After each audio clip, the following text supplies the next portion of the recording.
Let's take a look at frequency separation workflow. Open your raw file in Photoshop, or rather Adobe Camera Raw, or this could be done in Lightroom as well. I'm in Adobe Camera Raw. Place it in the profile that you like to work in. I personally like to work in the neutral profile of whichever camera that I normally use.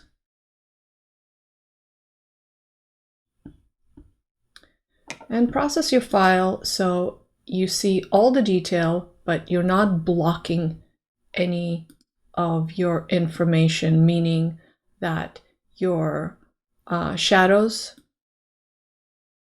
are open. If they need to be extended out, this is overextended. I would say about there, so I can see some of the wrinkles in her shirt. And highlights also brought down a little bit, so this will cause the highlight to be slightly overexposed, where if I darken it a little bit, I can get all the detail in there, and I can always lighten later in Photoshop. So what I'm looking to get in Camera Raw is kind of a flatter looking file, meaning less contrast. And I'm going to make sure that I don't have any sharpening applied. I like to add my sharpening in Photoshop after all the retouching. And so as you can see, this image looks a bit flat. I'll go ahead and crop this image as well, just to keep it somewhat smaller in file size. We're just going to basically concentrate on her face for the most part. So I could I'm going to unlock my proportion, and I'm just going to kind of focus just on her. And actually, I'll just go ahead and include the rest of it, like so.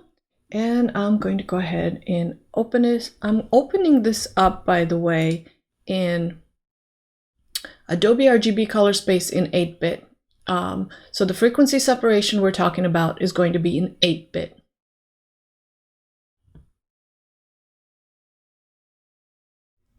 Okay, so now I'm in Photoshop. So frequency separation workflow. Copy the image twice. So Command J, Command J. I'm going to name layer 1 blur. I'm going to name layer 1 copy texture. It really doesn't matter what you name it as long as you understand what these layers are for. I'm going to click on the blur layer, and I'm going to turn off the texture layer. On your blur layer, you are going to choose the filter menu, and you're going to choose blur, and you're going to choose Gaussian blur. Now, the amount of blurring that you choose to do here is important. Depends on your file size.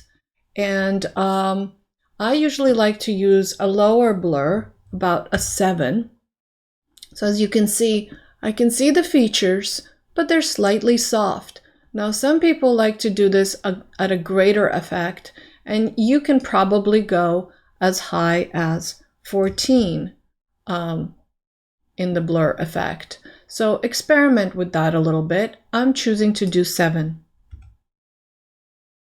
And I'm going to click OK.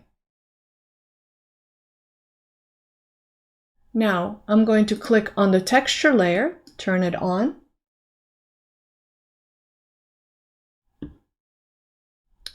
Choose my image menu and go down to Apply Image. In Apply Image, since I've done this before, Photoshop acts like a sticky, so it comes up with the right amounts. But pay attention here. Make sure that the layer that is selected is blur. Channel is RGB. Blending mode is subtract. And opacity is at 100%. Scale is at 2. Offset is at 128. Make sure that the checkboxes are not checked for masking or preserve transparency. And then go ahead and click OK. And now you will end up with this gray layer, and it definitely looks incorrect because you need to change the mode of this layer to from normal to linear light. And what has occurred here? If I turn off all the layers except the texture, all I see here is texture. I don't see much color, very little color. If I turn on the blur filter, layer rather, then I see the full image. But if I turn off the texture, I will just see the blur. Now, another layer I like to add is between the blur and the texture, I add an empty layer. And this layer is going to be called blending or blend. Or blend paint, because you're literally going to be painting in there. Okay, so we're set to go now. So first thing I will do is get rid of the major issues first, if you will. And I will do it by clicking on the texture layer. And I will zoom in definitely to 100% view. And this will take you a bit of time. I'm going to choose my healing brush tool. I will lower the diffusion of the healing brush. I kind of play around with that, but I find one sometimes works quite well. And make sure that your healing brush is not in current and below, because look what happens when I try to do it in current and below. I will demonstrate, so that way you will see right away that this is not going to work. So for example, if my mouse is over here, if I option click on this skin and I do something like this, I'm going to get a very dark color, or sometimes a very saturated color. So you know right away that you need to change this to current layer. And now that it's in current layer, I will go through the image and I will get rid of any kind of bumps. Now, some of the color artifact may stay, and don't worry about that. Don't worry about if that you're seeing some little darker spots, but as long as the elevation or the texture of the skin is more even. So I don't want you to sit here and watch me do this, but this could take, you know, a good 10 minutes or so to go through this image, depending how much needs to be addressed. So I'll just go ahead and do some of her forehead. So notice I'm skipping around here. I just don't want you to sit here and watch me do this. Option click as often as you can, different areas of your skin. If you need to, you can zoom in even higher. And you may end up coming back to this texture layer a couple of times if you've missed certain things.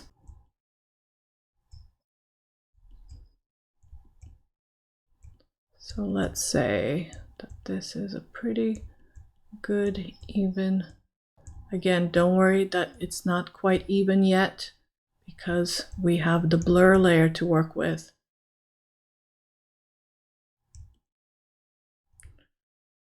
If you need to recreate the eyebrow, line it up with the other line of the eyebrow, kind of blend it in. This may require a little bit of practice, but basically I evened out the texture. So we're dealing with texture, and we're dealing with the tonality smoothness, which will be the blur. Okay. So let's say we are good. Obviously, there's more to do, but I think you're getting the idea of this. If you want to see a quick before and after, hold your Option Alt key, click on the bottom eyeball, and you will see the before and after. Okay. So now I'm going to take the blur layer. I'm taking the blur layer.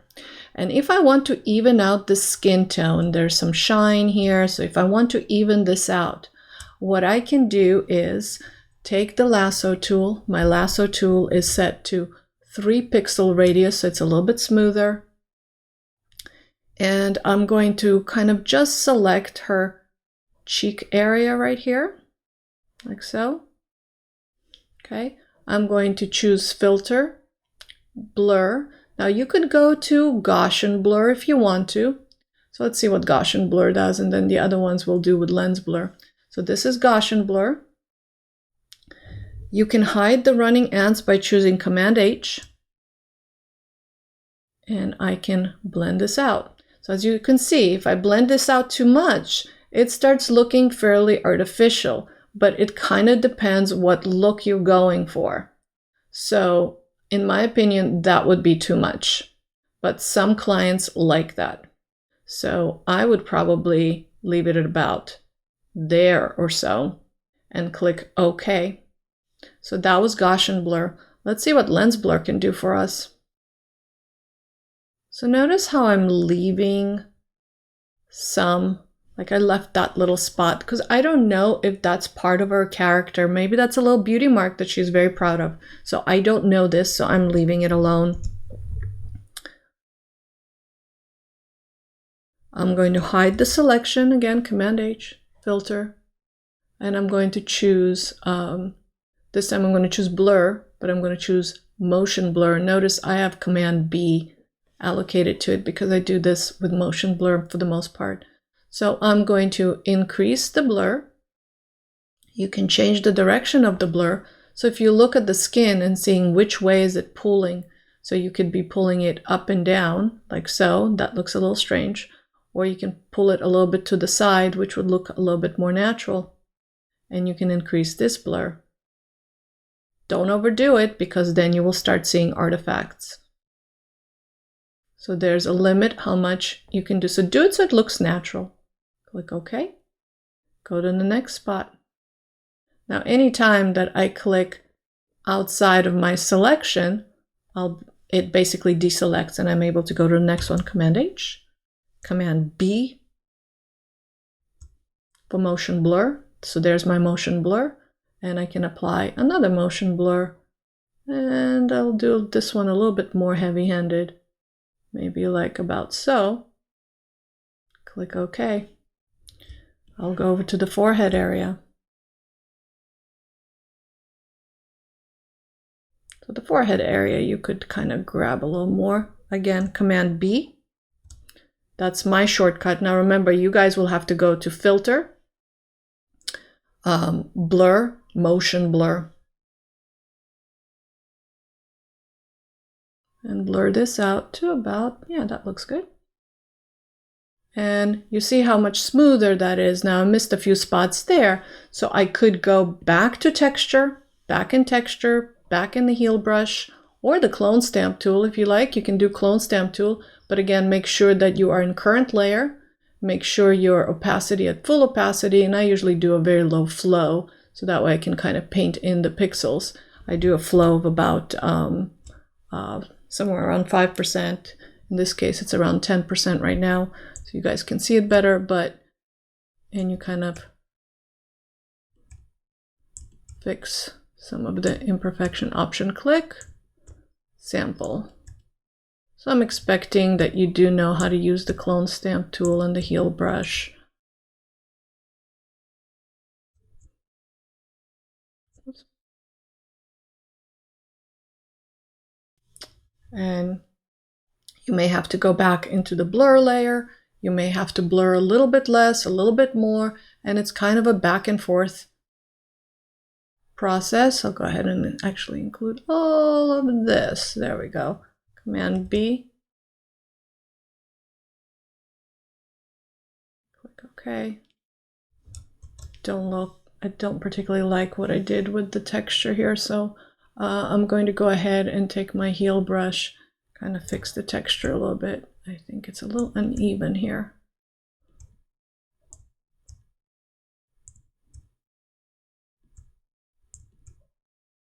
Okay, so then you would go through the image and you would fix all the different things that you need to do. Now, of course, if you wanted this effect to be a much more blurred effect, Again, you could take your lasso tool, you can select the area you're working on like so.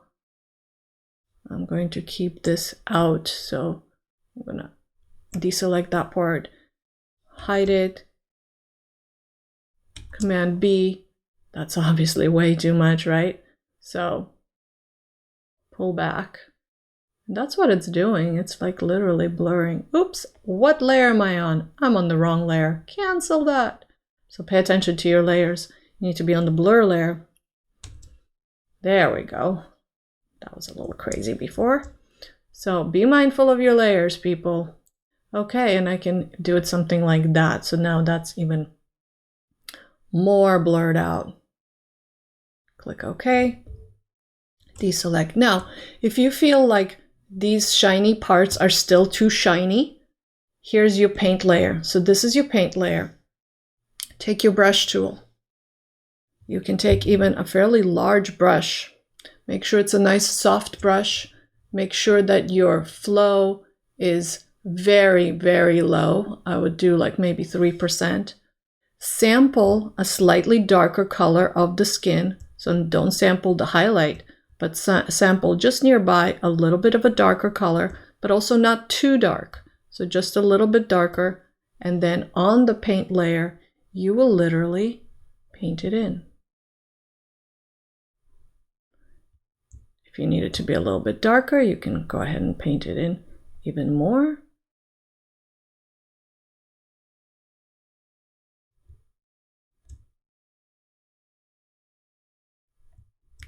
And the reason why it's not just painting and getting all blurry is because it's underneath the texture. So you're not affecting the texture, but what you are affecting is just the color.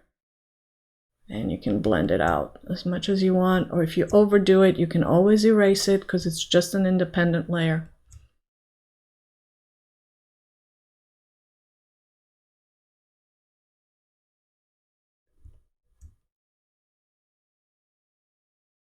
It is helpful to have a pen tablet type of tool. So now I don't like what this looks like. So all you need to do here is on this paint layer, if you don't like it, choose your eraser tool, much larger eraser, and just erase it all and start again, or just erase a little bit of it and keep going. So here we go. So I will do a little bit better job. I'm taking a much bigger brush. It actually works better if you take a large brush, a large soft brush, about 50 or so, okay, and sample the color. Oops, I was not on the brush tool. There we go. This is my brush tool.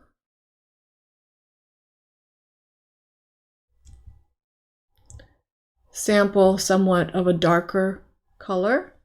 I think I will maybe sample somewhere around there. And I can paint it in.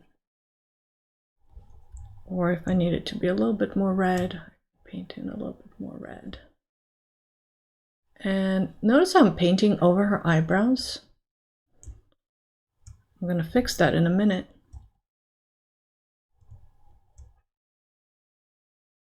Okay, so that's all that I did. I painted right there. So if I overpainted on her eyebrows, that's right, eraser tool, take a small eraser, erase it from her eyebrows. Make sure your flow is at 100%. If it's not, and erase it from her eyebrows or anywhere else that it applied to. Of course, you will have to spend some time here, but this is your before and after, before and after. And I can see here this is a little bit uneven, so I might redo it. So I'm still in the eraser tool. Let's go ahead and erase that. And back to my brush. And a much larger brush, similar tone, and paint that in. That looks a lot better. So you do need to zoom in, zoom out to see how you're doing. There we go, if you wanted to.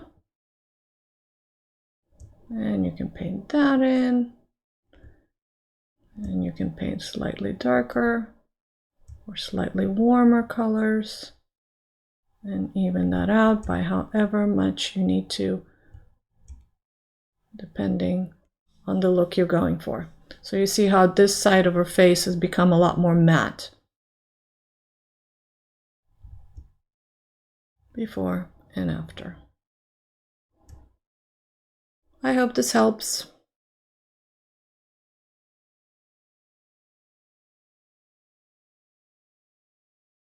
Now, if we're going to pretend that this is all done, what you may consider doing is putting these layers of texture, blend, and blur, holding the Shift key, selected all of them, put them in a little folder and call it frequency separation, or you can call it anything you want.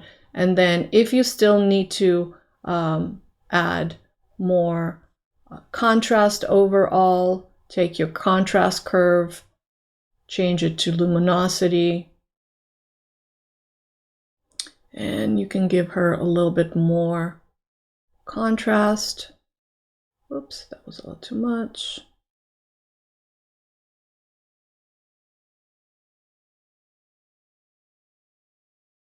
Okay, slight S-shaped curve, before and after. If you needed the contrast, or maybe you don't, if you need to do any kind of color corrections, you might want to do it with the color balance, or you could do it with hue saturation, and you could just apply it to the midtones or highlights.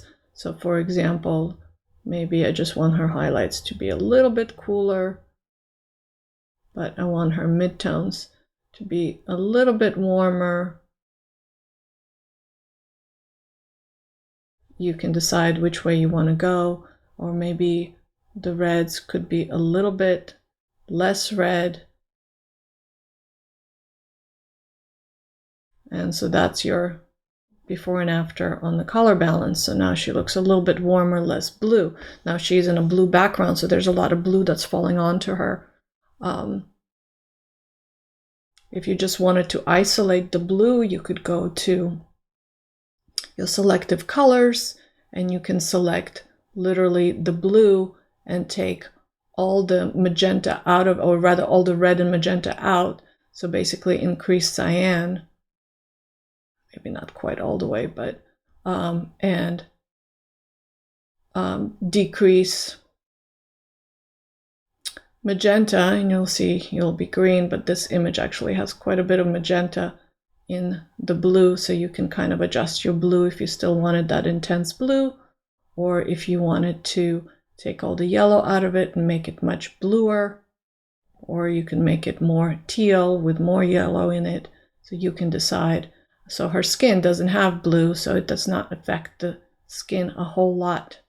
And that is your channel mixer. So as you see, my workflow is my background layer, my frequency separation is all tidied up in there, and then my contrast adjustment, my color balance adjustment, and my selective color adjustment.